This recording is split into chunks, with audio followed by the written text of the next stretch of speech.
جیسے جیسے عمر مبارک بڑھتی گئی تو آپ صلی اللہ علیہ وسلم کی خواہش مبارک یہ تھی کہ آپ کسی خلوت میں اور کسی گوشہ نشینی میں اور کسی تنہائی میں تشریف فرما ہوں اور اللہ کی طرف آپ کو متوجہ ہوں. یہ آپ کی مبارک خواہش تھی. اور آپ صلی اللہ علیہ وسلم کچھ عجیب قسم کی اسی نشانات دیکھ رہے تھے کہ نبوت ملنے سے پہلے جو کچھ علامات اور نشانات ظاہر ہوتے تھے اس کو ارحاس کہا جاتا ہے. ارحاس تو اس میں سے فرشتوں کو خواب میں دیکھنا، ان کی گفتگو کو سننا. آپ صلی اللہ علیہ وسلم باہر تشریف لے جاتے ہیں تو پتھر آپ کو سلام کرتے ہیں، درخت آپ کو سلام کرتے ہیں. آپ صلی اللہ علیہ وسلم جو خواب مبارک دیکھتے ہیں تو وہ 100% صبح اسی طرح ظاہر ہوتے ہیں. تو یہ ارحاس ہیں، نبوت ملنے سے پہلے اس طرح کی کچھ علامات ہیں. اور کبھی جو ہے فرشتہ جبریل امین آ کے آپ کو سلام کرتا ہے. آپ صلی اللہ علیہ وسلم دائیں بائیں دیکھتے ہیں، کچھ نظر نہیں آ رہا ہے، اور آپ صلی اللہ علیہ وسلم کو یہ محسوس ہو رہا ہے کہ میرے ساتھ کوئی ہے لیکن نظر نہیں آ رہا. یہ فرشتہ ہے. اور گویا کہ اس مرحلے کے لیے آپ تیاری فرما رہے ہیں جو نبوت والا مرحلہ ہے اور نزول وحی کا جو مرحلہ ہے، اس کے لیے گویا کہ آپ تیار ہو رہے ہیں. اور اس کے لیے آپ غار حرا میں تشریف لے جاتے اور کئی کئی دن وہاں پر قیام فرماتے. ہفتہ بھی گزارتے، 15 دن بھی، مہینہ بھی گزارتے. کھانے پینے کی اشیاء ساتھ لے جاتے. اور کبھی حضرت خدیجہ الکبریٰ رضی اللہ تعالی عنہ خود لے جاتی کھانے پینے کی چیز، یا کسی معتمد کے ذریعے بھجوا دیتی. آپ وہاں تشریف فرما ہوتے اور وہیں اللہ کی طرف دھیان اور اللہ کی اس کائنات میں غور و فکر یہ فرماتے.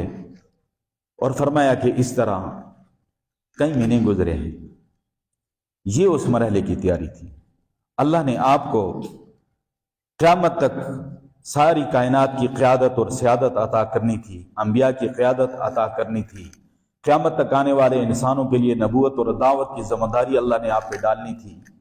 اور اس سے بڑھ کر وحی الہی کا نزول ہونے والا تھا، کلام الہی کا نزول ہونے والا تھا، اور انسانیت کا ملائے اعلیٰ سے رابطہ ہونے والا تھا.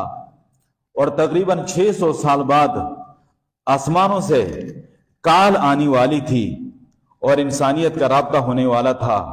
اس کے لیے گویا کہ آپ تیاری فرما رہے. مخلوق کو خوش کرنے کے لیے ظاہری طور پہ انسان اپنے آپ کو سنوارتا ہے. اللہ کو خوش کرنے کے لیے، اللہ کا قرب حاصل کرنے کے لیے باطن کو سنوارنا پڑتا ہے. تو آپ صلی اللہ علیہ وسلم کا باطن پاکیزہ ہے، آپ کا ظاہر اور باطن پاکیزہ ہے، آپ کے ہاتھ پاؤں پاکیزہ ہیں، آپ کی نظر پاکیزہ ہے، آپ کے کان پاکیزہ ہیں، آپ کا پورا جسم پاکیزہ ہے. اور آپ صلی اللہ علیہ وسلم وہاں پر قیام فرماتے ہیں اور غور و فکر کرتے ہیں. دین ابراہیمی کے مطابق آپ جو ہے عبادت میں مصروف رہتے ہیں. اور اس طرح یہ وقت گزرتا رہا یہاں تک کہ وہ مرحلہ آ گیا اور جبریل امین کا گویا کہ ان کی آمد ہوئی. اور یہ غور و فکر جو ہے تو یہ اس طرح تھا کہ ہر چیز میں غور و فکر کرتے تھے. اللہ کے بندے جو ہیں وہ غور و فکر کرتے ہیں. قرآن شریف میں اللہ نے فرمایا ہے نا، اعوذ باللہ من الشیطان الرجیم، بسم اللہ الرحمن الرحیم، ان فی خلق السماوات والارض واختلاف اللیل والنہار لآیات لأولی الالباب. بے شک زمین آسمان کے پیدا کرنے میں اور رات دن کے عدلنے بدلنے میں البتہ بہت ساری نشانیاں عقل والوں کے لیے. فرمایا عقل والے کون ہیں؟ الذین یذکرون اللہ قیاما وقعودا وعلی جنوبہم، وہ جو کھڑے ہونے کی حالت میں بھی اپنے رب کو یاد کرتے ہیں، بیٹھنے کی حالت میں بھی اپنے رب کو یاد کرتے ہیں، اپنے پہلو کے بل لیٹے ہوئے تب بھی اپنے رب کو یاد کرتے ہیں. وَيَتَفَكَّرُونَ فِي خَلْقِ السَّمَاوَاتِ وَالْأَرْضِ، زمین آسمان کے پیدائش میں غور و فکر کرتے ہیں اور کہتے ہیں ربنا ما خلقت هذا باطلا، اے ہمارے پروردگار تو نے اس کائنات کے نظام کو بیکار نہیں بنایا.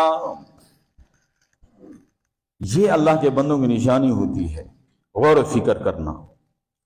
معاف کرنا، ہم تو آج اتنے بے حیث اور بے درد گلوٹے ہیں کہ ہمیں تو کسی چیز کی فکر نہیں ہے۔ ہماری تو دوڑ کچن اور بات کے درمیان ہے۔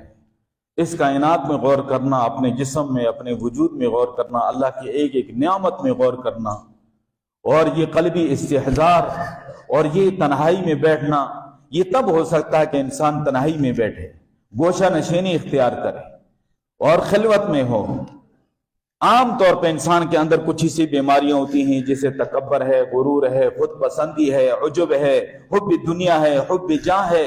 پتہ نہیں ہوتا، انسان بظاہر اعمال کر رہا ہوتا ہے لیکن یہ خطرناک قسم کی بیماری اس میں سرایت کر چکی ہوتی ہے۔ اس کا حال یہ ہے کہ یہ تنہائی میں بیٹھے، گوشہ نشینی اختیار کرے اور محاسبہ کرے، اپنے نفس کا مراقبہ کرے اور اللہ کی طرف دھیان دے اور اللہ کی طرف رجوع کرے، تو تب اس کو سمجھ آئے گا کہ میں کتنے پانی میں ہوں۔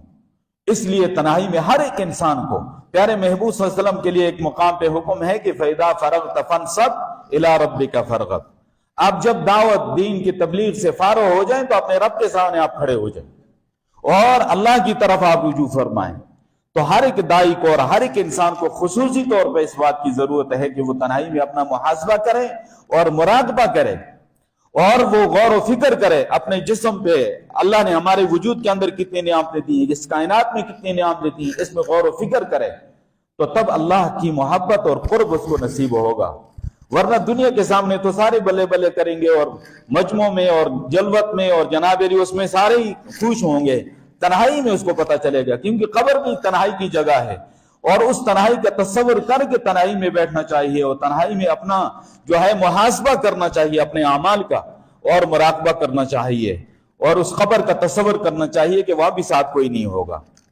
تو پیارے محبوب صلی اللہ علیہ وسلم کا اس وقت یہی غور و فکر تھا، یہ فرش کیا ہے، یہ عرش کیا ہے، نشیب کیا ہے، فراز کیا ہے، یہ زندگی اور موت کی کشمکش کے پردے میں راز کیا ہے، یہ حلقہ صبح و شام، یہ رنج و راحت کا دام کیسا، یہ حلقہ صبح و شام کیسا، یہ رنج و راحت کا دام کیسا، یہ فطرت خوفناک کے دل میں جذبہ انتقام کیسا، یہ دامن آسمان پہ رنگ شفق کی خون بہار کیسی، یہ غنچائے زار نجوم میں تابش بے قرار کیسی، یہ دہر ناپائیدار کا ذرہ ذرہ مجبور کس لیے، یہ دہر ناپائیدار کا ذرہ ذرہ مجبور کس لیے، یہ بے نوا بے قرار انسان فغاں سے معمور کس لیے۔ یہ غور و فکر آپ صلی اللہ علیہ وسلم کا تھا اور آپ صلی اللہ علیہ وسلم اسی سلسلے میں مصروف ہیں کہ جبریل امین آتے ہیں اور سلام کرتے ہیں اور کہتے ہیں کہ آپ اللہ کے رسول ہیں اور میں جبریل امین ہوں، اور آپ صلی اللہ علیہ وسلم کے سامنے ایک ریشمی کپڑے میں لکھی ہوئی تحریر پیش کرتے ہیں اور فرماتے ہیں کہ اقرا، آپ پڑھیے۔ آپ صلی اللہ علیہ وسلم فرماتے ہیں ما انا بقارئ، ما انا بقارئ، میں تو پڑھا ہوا نہیں ہوں۔ تو جبریل امین آپ کو سینے سے لگاتے ہیں اور پھر چھوڑ کر فرماتے ہیں کہ اقرا، آپ فرماتے ہیں ما انا بقارئ، دوسری دفعہ پھر اسی طرح سینے سے لگاتے ہیں، تیسری دفعہ پھر اسی طرح سینے سے لگاتے ہیں اور فرمایا کہ اس طرح سینے سے لگا کر مجھے دبایا، گویا کہ مجھے خطرہ ہونے لگا کہ جان نکل جائے گی۔ وہ جبریل امین جس نے قوم لوط کے 700 بستیوں کو اپنی پر کے نوک پہ اٹھایا، آسمانوں کے قریب کیا اور رونڈھیل دیا، اس کی کتنی طاقت ہے اس جبریل امین کی۔ تو اس کے بعد فرمایا کہ اقرا بسم ربک الذی خلق، پڑھیے اپنے پروردگار کے نام کے ساتھ جس نے سب مخلوق کو پیدا کیا ہے۔ خلق الانسان من علق، انسان کو منجمد خون سے پیدا کیا ہے۔ اقرا وربک الاکرم، آپ پڑھیے آپ کا رب بڑا کرم والا ہے۔ علم الانسان بالقلم، انسان کو تعلیم دی قلم کے ذریعے۔ علم الانسان ما لم یعلم، انسان کو وہ کچھ سکھایا کہ وہ کچھ بھی نہیں جانتا تھا۔ یہ 5 آیتیں اتری اس وقت، گویا کہ 5 نورانی خوراکیں اللہ نے عطا کر دی. یہ پہلی وحی ہے. اور آپ صلی اللہ علیہ وسلم نے جبریل امین کے ساتھ اسی طرح اس کو پڑھا اور فرمایا میرے سینے مبارک میں یہ نقش ہو گیا. لیکن وہ جو کیفیات تھی، ان کیفیات کا جو ہے تو میں برداشت سے باہر ہو رہی تھی. اور آپ صلی اللہ علیہ وسلم پہ پسینہ اور کپی کا طاری ہونا، اور آپ کے گھر میں تشریف لے جانا، اور آپ کا جو ہے حضرت خدیجہ سے فرمانا کہ زمبلونی مجھے جو ہے تو چادر اڑاؤ، مجھے لحاف اڑاؤ. یہ کیفیات وہ انشاءاللہ اس میں پھر بات ہوگی. لیکن یہ سینے کے ساتھ جو لگانے والی بات ہے نا، اس میں بڑی کیفیات ہوتی ہیں، اور یہ دلوں کی کیفیات جو ہوتی ہیں، یہ سینے کے اندر کے جذبات ہوتے ہیں. اور جبریل امین نے اپنے سینے سے اس لیے لگایا تاکہ وہ نوری صفات آپ پہ منتقل ہوں، وحی کا تحمل اور برداشت آپ فرما سکیں، اور یہ بوجھ آپ اٹھا سکیں. اسی طرح جو ہے اللہ کے نیک بندے جو ہیں تو وہ دلوں پہ توجہ دیتے ہیں. پیارے محبوب صلی اللہ علیہ وسلم کے چچزاد بھائی حضرت ابن عباس رضی اللہ تعالیٰ عنہ تشریف لائے. حضور صلی اللہ علیہ وسلم نے سینے پہ ہاتھ رکھا اور فرمایا کہ اللہم علمہ الکتاب وفقہہ فی الدین، اے اللہ ایک کتاب کا علم اسے عطا فرما اور دین کی سمجھ عطا فرما. وہ سب سے بڑے عالم ہیں ابن عباس. امیر معاویہ رضی اللہ تعالیٰ عنہ کے سینے پہ ہاتھ رکھا اور فرمایا اللہم علمہ الکتاب والحساب ووقیہ العذاب، اے اللہ کتاب کے علم بھی سکھا دے، حساب کے علم بھی سکھا دے، اور ان کو عذاب سے بھی بچا دے.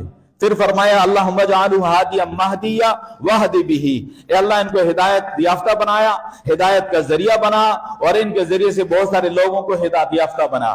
یہ حضرت امیر معاویہ رضی اللہ تعالیٰ عنہ کے لیے دعا فرمائی. تو یہ آپ صلی اللہ علیہ وسلم نے ایک دفعہ حضرت علی رضی اللہ تعالیٰ عنہ فرمایا آپ یمن جائیں بحیثیت قاضی اور جج کے، تو فرمایا کہ لا ادری ما القضاء، میں تو نہیں جانتا یہ قضا کیا ہے. تو حضور پاک صلی اللہ علیہ وسلم نے فضرب بیدہ صدرہ، آپ صلی اللہ علیہ وسلم نے ان کے سینے پہ اپنا ہاتھ ایسے مارا حضرت علی رضی اللہ تعالیٰ عنہ کے، اور فرمایا کہ اللہم سدد قلبہ، اے اللہ ان کے دل کو سیدھا کر دے اور ان کی زبان کو سیدھی جاری فرما دے. حضرت علی فرماتے اللہ کی قسم اس کے بعد 2 آدمیوں کے درمیان فیصلہ کرتے ہوئے مجھے کبھی شک نہیں ہوا. اس لیے حضرت عمر نے فرمایا رضی اللہ عنہ کہ اقضانا علی، ہم سب میں سے سب سے بڑے قاضی جو ہیں، فیصلہ کرنے والے جو ہیں، وہ حضرت علی ہیں. تو یہ کچھ کیفیات ہوتی ہیں. تو امیر معاویہ رضی اللہ تعالیٰ عنہ کو جب یہ دعا دی تو اللہ تبارک و تعالیٰ نے ان سے اتنا کام لیا کہ نصف صدی تک، نصف دنیا سے زیادہ پر انہوں نے اسلام کا پرچم لے رایا. اور یہ وہ خوش نصیب انسان ہے کہ سب سے پہلے اس وقت کی جو ہے تو سپر طاقت کے سامنے مقابلے میں بحری جہاز تیار کر کے اور بحری جنگ انہوں نے لڑی تھی. حضور پاک نے فرمایا میری امت میں سے سب سے پہلے جو بحری جنگ لڑے گا اس کے لیے جنت واجب ہے. اور اللہ تبارک و تعالیٰ نے یہ کام حضرت امیر معاویہ رضی اللہ تعالیٰ عنہ سے لیا. وہ کاتب وحی ہیں، قرآن نازل ہوتا تھا تو کاتبین وحی جو تھے ان میں سے حضرت امیر معاویہ رضی اللہ عنہ، ان کو بلا کر حضور پاک صلی اللہ علیہ وسلم ان سے جو ہے تو جو قرآن لکھواتے تھے. اور پوری امت کے آپ خالو ہیں، ماموں ہیں، کیونکہ حضرت ام حبیبہ رضی اللہ تعالیٰ عنہ کے بھائی ہیں، حضور پاک صلی اللہ علیہ وسلم کے برادر نسبتی ہیں، تو پورے امت کے ماموں ہوئے نا، تو ان کی کتنی بڑی شان ہے. تو اس مہینے کی 22 تاریخ جو کل گزری ہے یہ ان کا یوم وفات ہے، یہ ان کا یوم وفات ہے. لیکن مسلمانوں کو اس بات کا پتہ ہی نہیں ہے کوئی کتنی بڑی ہستی ہے. پھر اس موقع پہ عجیب عجیب لوگ کام کرتے ہیں، اور اہل تشیع اور رافضی جو ہے تو وہ ان کی وفات میں خوشی منانے کا ایک ڈھونگ رچاتے ہیں اور طریقہ اپناتے ہیں. اور وہ یہ ہے کہ وہ کنڈوں کے نام سے ایک رسم انہوں نے ایجاد کی ہے اور کہتے ہیں یہ امام جعفر صادق رحمۃ اللہ علیہ کا ختم ہے. ایسی بات کوئی نہیں ہے. نہ امام جعفر صادق رحمۃ اللہ علیہ رجب میں پیدا ہوئے نہ فوت ہوئے. وہ گلشن رسول صلی اللہ علیہ وسلم کے عظیم پھول ہیں. وہ اسی غلط بات کبھی نہیں کر سکتے. اصل یہ بغض معاویہ کی وجہ سے اندرونی طور پہ اس طرح کے سلسلہ کرتے ہیں. اور پھر وہ جو صبح سویرے یا رات کے وقت وہ اس طرح کے کنڈے اور جنابیری جو چیزیں ہیں وہ کھاتے پیتے ہیں اور سنی مسلمانوں کو بھی کھلاتے ہیں. وہ تو چلو ان کا اپنے ایمان کا کنڈا تو نکل ہی گیا، ہمارے سنی مسلمانوں کو بھی خراب کر رہے ہوتے ہیں. یہ امیر معاویہ رضی اللہ تعالیٰ کے بغض میں ہوتا ہے اور یہ آج بھی ہو رہا ہے. اس لیے میری آپ سے گزارش ہے جو ہو گیا سو ہو گیا. انشاءاللہ آئندہ کے لیے سے اپنے آپ کو بچائیں گے آپ انشاءاللہ کہہ دیں انشاءاللہ. یہ پیارے محبوب صلی اللہ علیہ وسلم کے جانثار کی محبت ہماری نجات کا ذریعہ ہوگی. وآخر دعوانا الحمد.